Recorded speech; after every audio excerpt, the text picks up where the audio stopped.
It's catch-up time, and here's what you need to know from the last 2 weeks in AI. Grab a tea or hide in the pantry for a sec, and let's break down the latest AI happenings that actually matter for online business owners like you. Here's the biggest drop of the last 2 weeks. GPT 4.1 is here now with so many models out there, you might be wondering, why should I care? Here's the short answer. This model's memory is wild. We're talking about the ability to process up to 1 million tokens. That's like reading 100 pages of content. If you're a solopreneur, this is a sign that smarter, more capable tools are coming. Tools that can actually do the heavy lifting, not just suggest it. Think of GPT 4.1 as the warm-up act for the much-anticipated GPT-5, which could bring us full-on autonomous agents. Yep, we're talking about AI that takes tasks and runs with them. That means that on the horizon, there's fewer hours doing grunt work, more time focusing on big-picture goals, or hey, even sneaking in that power nap. And even if you're not deep in the AI weeds, no coding, no prompt engineering, the ripple effects are coming your way. Your favorite tools are about to get smarter. Now let's talk about the other AI news worth knowing. First, Google's AI, Gemini 2.5 levels up. Google rolled out Gemini 2.5, which got a serious upgrade in logic and long-form understanding. Like GPT 4.5, it now handles up to 1 million tokens.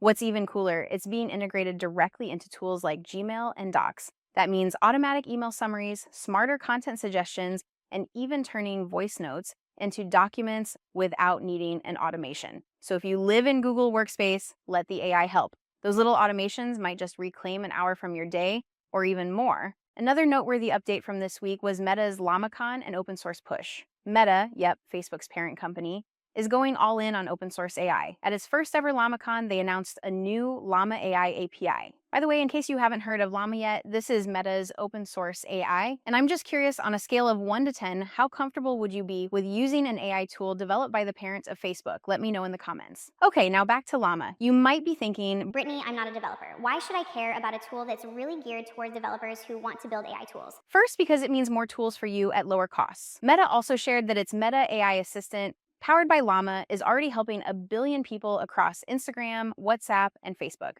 That's not just hype. It means AI is officially mainstream. Oh, and LLaMA 4, it can process up to 10 million tokens in context. Translation: someday soon, your AI could absorb your entire library of content and become a fully trained assistant that talks just like you. By the way, I'm already using a tool called Delphi to help me with something similar. If you are an AI speed coach or AI pocket coach, you're going to experience this real soon. If you're not, then I'll put the link below so you can check it out firsthand.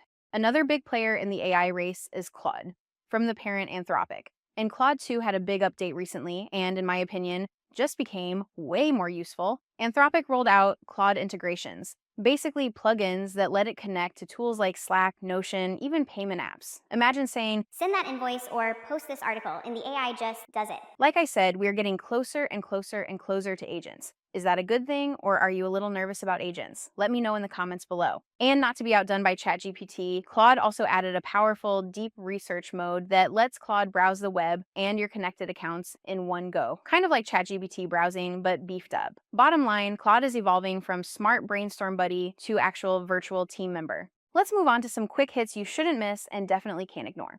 First, OpenAI is testing autonomous agents that can handle complex, multi-step tasks, still mostly for big biz for now. Second, ChatGPT might soon offer ad-free shopping help. Finally, recommendations that aren't secretly ads.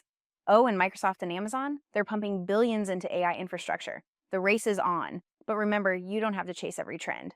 That's what this roundup is for. Now let's move on to the AI mindset tip of the week. First, done beats perfect. AI drafts don't need to be flawless. Let it get you 80% there, then polish as needed. Way better than staring at a blank screen. Second, tune out the noise. There's a new AI headline daily. Don't feel like you have to try it all. Focus on what solves today's problem. That is enough. And then come back here to get a roundup so you know what's going on but don't have to dwell on it. Third, start thinking AI first. So before you do anything, ask yourself, can AI do this for me? You'll be super surprised at how many times the answer is yes. In just a moment, we're going to talk about my favorite AI tools this week, but first, a massive thank you to our sponsor, Clickaroo AI. Clickaroo AI helps you create all your launch copy and repurpose all your old written content in seconds. One tool, 2 clicks, and just like that, you're ready to launch. Also, just a special side note here, I helped create Clickaroo. All the prompts in there are from my own copywriting brain and brought to you without the high price tag that comes with a professional copywriter. Head to clickarooai.com to learn more. Okay, so speaking one of my favorite AI tools. Here are this week's AI tools of the week. First is Clickaroo, the content repurposer. Takes a blog and spits out a catchy headline, IG caption, or subject line. A total shortcut for making your content more clickable.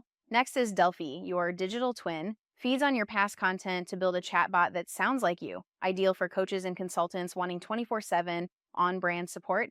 And finally, Canva Magic Studio. Design meets AI. If you haven't had a chance to play with this yet, would totally recommend it. We are almost at the finish line, but here's an important one. The trend consistently shows that AI is becoming more accessible, more useful, and more human-friendly. That's it for this wrap-up. I'm Brittany Long, and I'll see you next time.